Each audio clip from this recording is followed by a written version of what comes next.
Welcome to the Just Do It podcast, hosted by Anne Duffy. Dental Entrepreneur Women is here to dive deep and share stories with the mission to inspire, highlight, empower, and connect all women in dentistry. Hello, everyone. It's Anne Duffy, and welcome to the Just Do It podcast. I'm so happy that you're with me today, and I've got a very special guest, a new dear friend of mine, and a lovely do. But let me tell you a little bit about her before we get started. With 28 years in dentistry, Michele has guided dentists through every stage, from startup to retirement. Her journey began in 1997 at the Greater New York Dental Meeting in a fur hat. Of course, she's so stylish. She has supported countless careers with expertise and heart.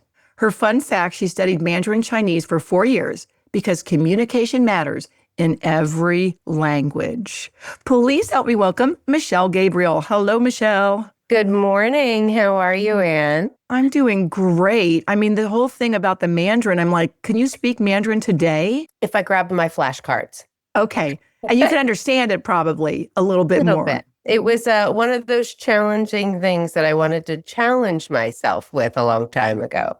Yeah, well, I couldn't believe it because, okay, so we went over your strengths. So your number one is input. So you love information, you love getting stuff. So that makes sense. Input is like way down on my chart. I don't have any input, but I love that because you love learning, and learner is number 5. So, you know, whenever I go over your strengths or do strengths, and everyone that knows a do knows that we focus a lot on strengths, and it's kind of the foundation of do. The strengths mean a lot. So input's number 1, significance 2, woo 3, focus 4, and learner 5. And I have strengths envy, Michele. I mean, it's really the learner. No wonder you're where you're at and how you like to grow people, and you're growing the DDSmatch. And then also the focus. I was on a conversation with someone recently, and they said, focus is the new time. If you've got focus, it's one of the top things that will propel you in your career and your profession and your personal life. So, hey, kudos to you. You were given focus by God, and look at you now. Look at you now. Yeah. It's been quite the journey for sure, but it's all fun, you know, a long time in dentistry. And I'll say to you, and you know this, Anna, you know, the focus as we get a little bit older, you know, that's something that we have to kind of harness in a little bit more on, but, you know, we make it happen. Yeah, but, you know, when it's, you know, you have it as a strength and you just put experience and knowledge into that, it really becomes a superpower for you. And it's so wonderful, and how you could grow a business because you're laser focused. Men are more laser focused than women. So as a woman, to be laser focused is a masculine trait, I would say, that actually you have made it a feminine trait. So I love that. A lot of road mapping, right? A lot of road mapping. Tell me just a little bit before we get started, why did you decide to be a dental entrepreneur? Because I know you've worked in big companies all these years, and tell me what drew you to entrepreneurship. You know, I would just say in our own way, even if we're at a big company, we really are entrepreneurs in our spirit, right? Yeah. I came from a family of jewelers. And so I grew up in a business where my whole family all had jewelry stores, and everybody came to that person, not the bricks and mortar, but to the person, to the relationship. And, you know, as a scratch territory rep, when I was at Patterson, it was more like go out there and build relationships, right? And then building blocks into management at Patterson and helping salespeople do the same thing.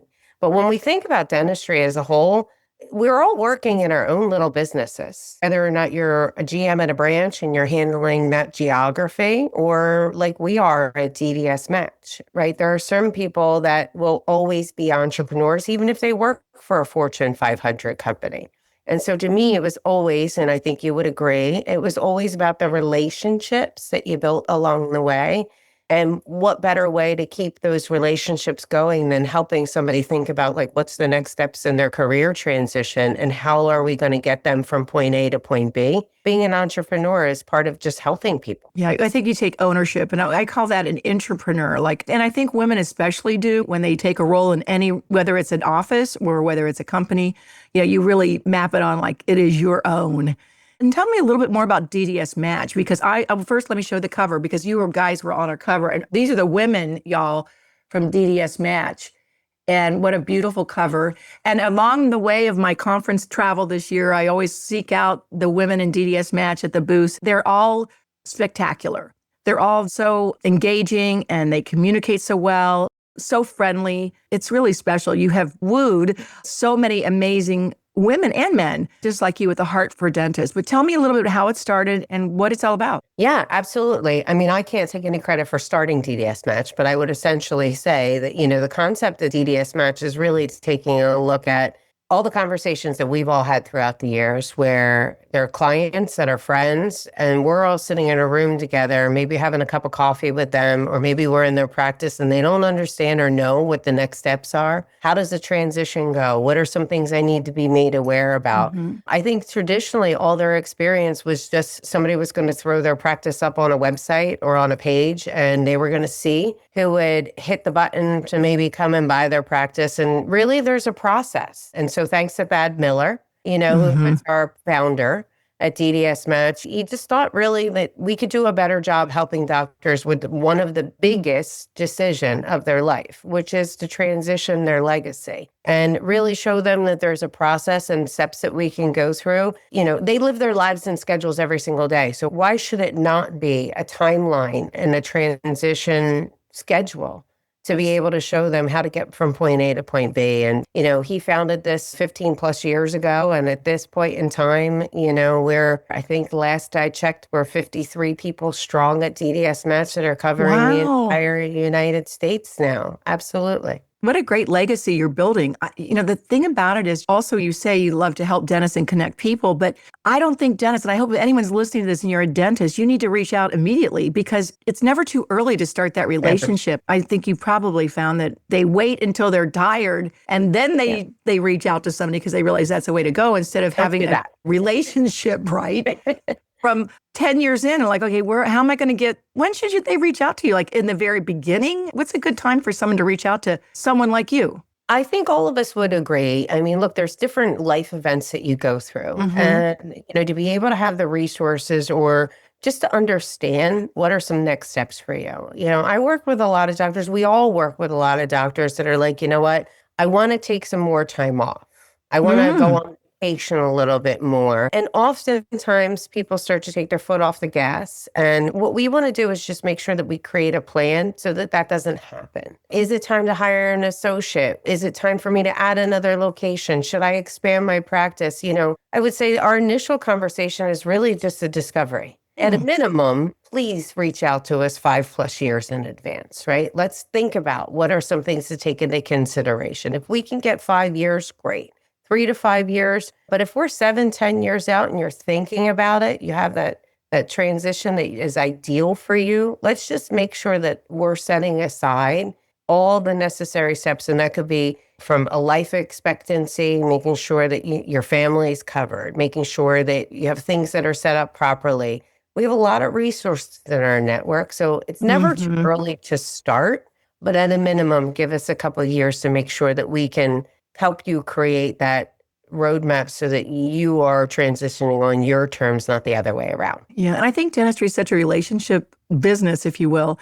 And I mean, you've got all the resources like, okay, who would be a great financial planner? Who would be great this and that? I mean, just because, word of mouth and referrals for someone that's been in it for like longer than 15 years. I mean, you've been in dentistry. How long have you been in dentistry? 28 years in dentistry? I've known you before I even knew you at DDSmatch, and you know so many people. It's like a huge network of resources that you have just in your Rolodex or in your phone.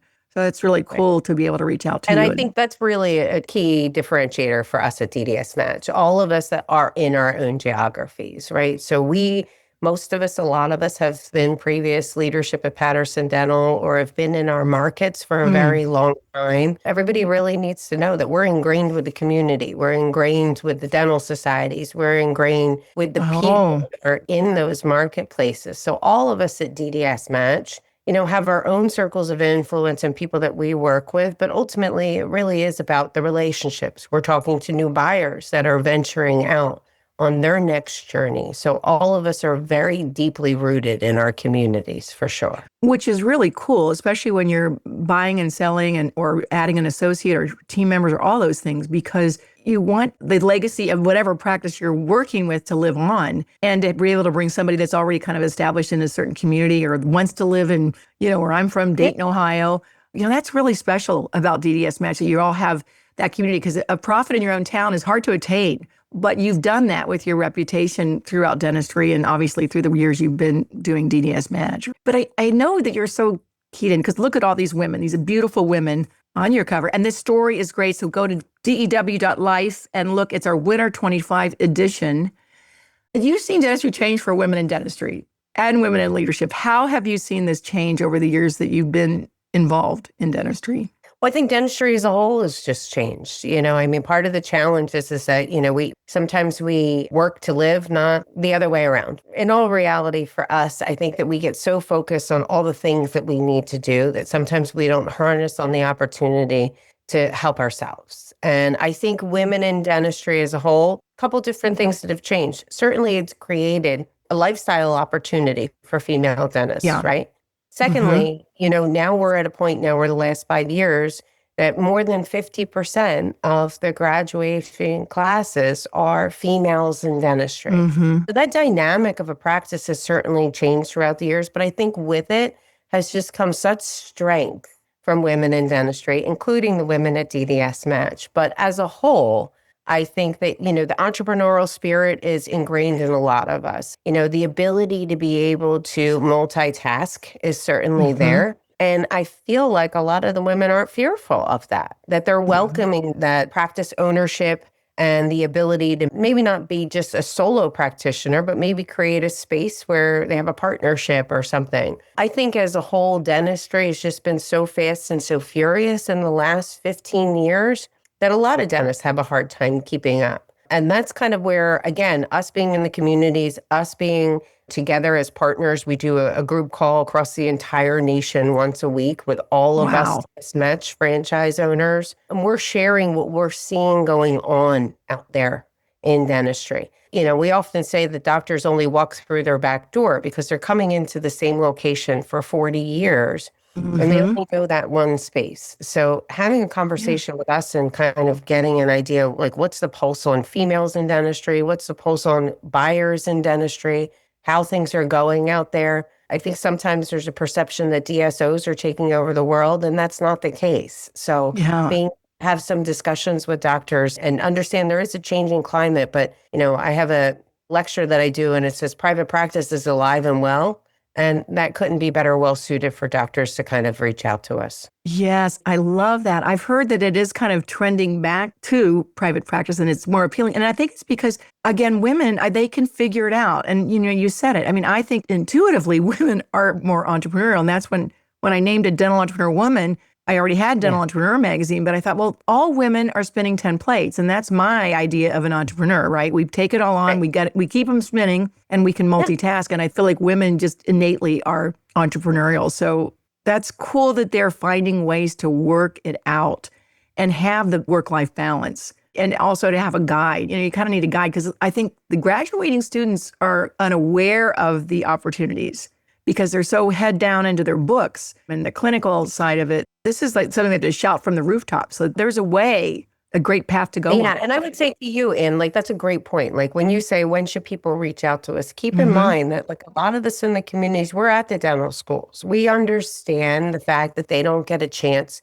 to have much experience in thinking about practice ownership because they have to focus on the clinical and studies and their completion. But a lot of us are affiliated with a lot of the dental schools, and we're going in and saying, hey, look, here are some things to consider. At some point, you may get out of school a few years later, get your experience in a dental office, and you want to be that entrepreneur. So that's where we're saying we're starting with them and we're ending with them because a lot of that is, that coaching and encouraging to say, okay, you have a good opportunity as a business owner, and what does that look like for you, and how does it meet your goals? We work a lot with them long term. Well, a couple of things. I love the fact that you do the meeting once a week because that's like the do connect. I mean, whatever problems in that meeting is going to be solved right there. And then also just, you don't know. That's so rich. If you're a consultant, I mean, that would be just like getting your PhD in what's going on in the dental industry by bringing 57 people from all over the country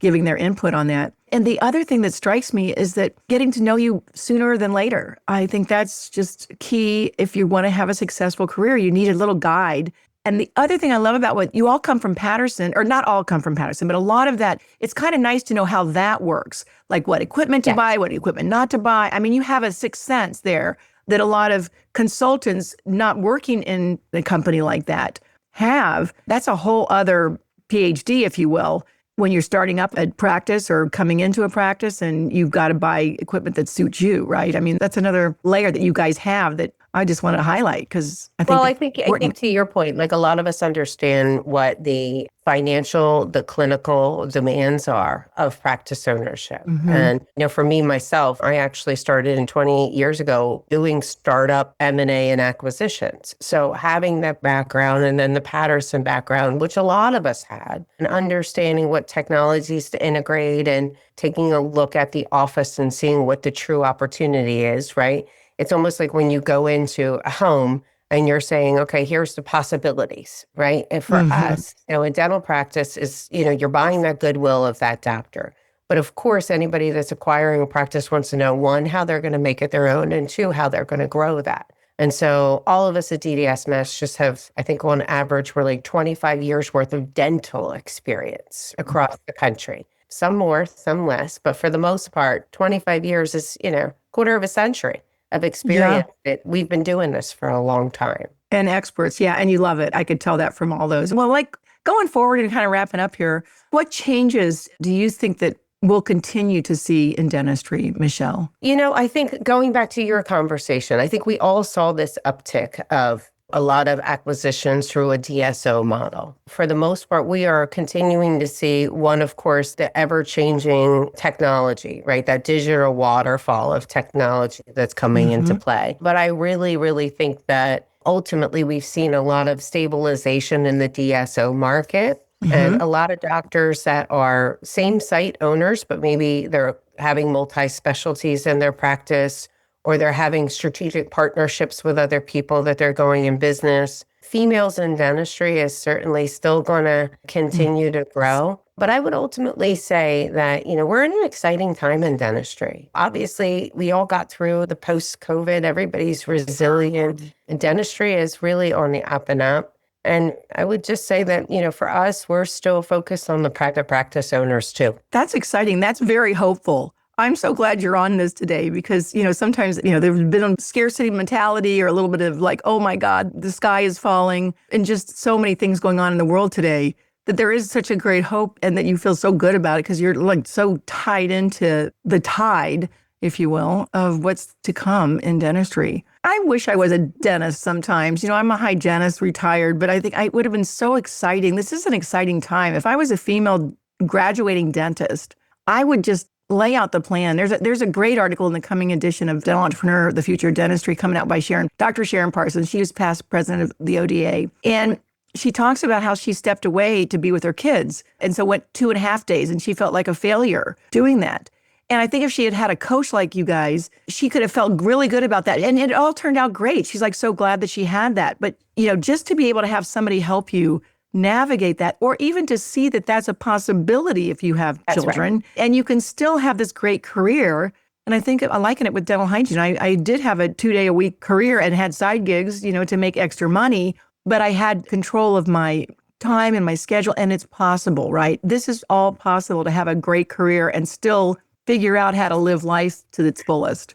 And I would say I encourage people that, there's 50 plus of us across the U.S. Just reach out to your local DDSmatch business broker, or have a conversation. It's, I think sometimes people think, okay, I'll call them when I'm ready. We're working with buyers, we're working with sellers. And, for us, it's a matter of creating the personal and professional goals that suit you and giving some recommendations on what we think could work for you. We're advisors. You're an advisor. Everybody in the DO community is advisors. We all take a little piece from each one of us and we think about things differently and we make things better. We have some really talented individuals, the best in class, in my opinion, of course, in the dental industry.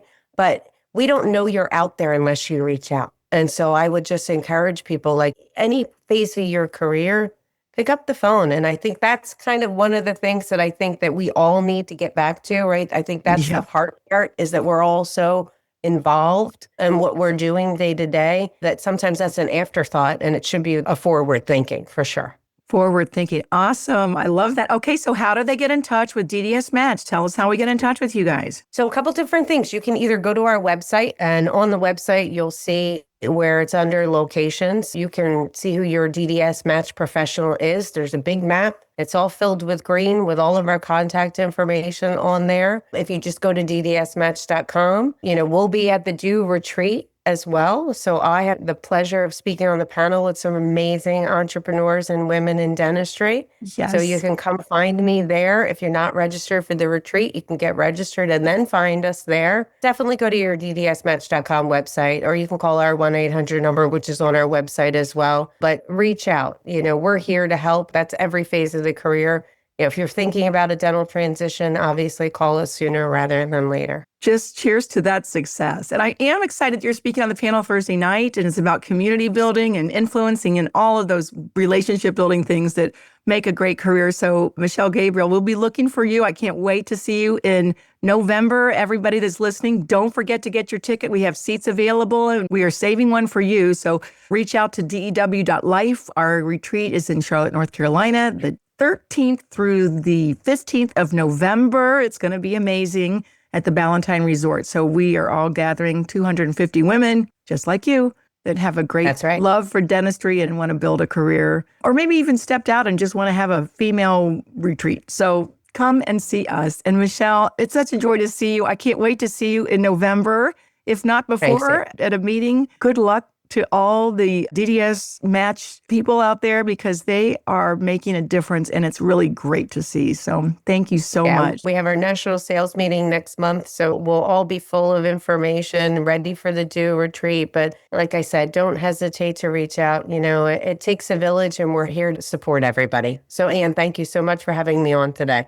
And I look forward to seeing you. I loved it. And I love you. And thank you, Michele. I'll see you next time. All right, guys. Thank you. Thank you for listening to the Just Do It podcast, hosted by Anne Duffy. To learn more about dental entrepreneur women, to share your story, or to join the movement, please visit our website, dew.life. That is DEW.life. Subscribe to the show on Apple Podcasts or your favorite podcasting app to make sure you don't miss an episode. And in the meantime, keep doing you.